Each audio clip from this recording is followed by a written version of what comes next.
President Joe Biden speaking to the country in his third State of the Union address in front of Congress last night. As the 2024 election looms later this year, the president focused on key themes of his first 3 years in office, including improving the economy, reproductive rights, and supplying aid to the Middle East.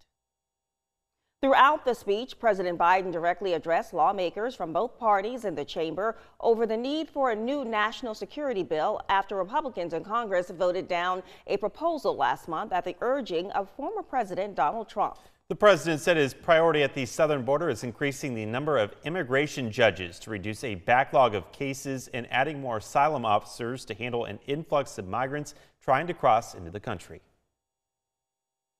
This bill would save lives and bring order to the border.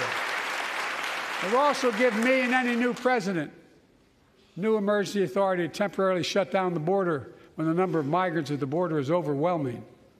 The Border Patrol Union has endorsed this bill. The Federal Chamber of Commerce has, yeah. You're saying low. Look at the facts. I know you know how to read.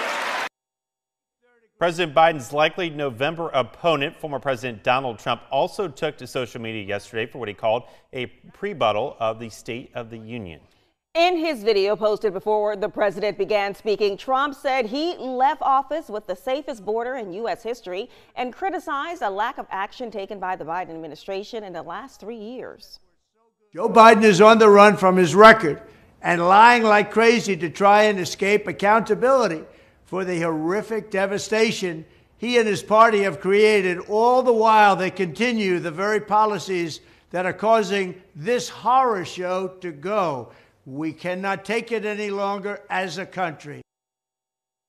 Both of South Carolina's U.S. senators also weighed in on social media after President Biden's speech. Senator Lindsey Graham saying, quote, "This is the state of Biden's America. So sad," end quote. And Senator Tim Scott saying, quote, "One thing we did not hear from Biden tonight, I'm sorry."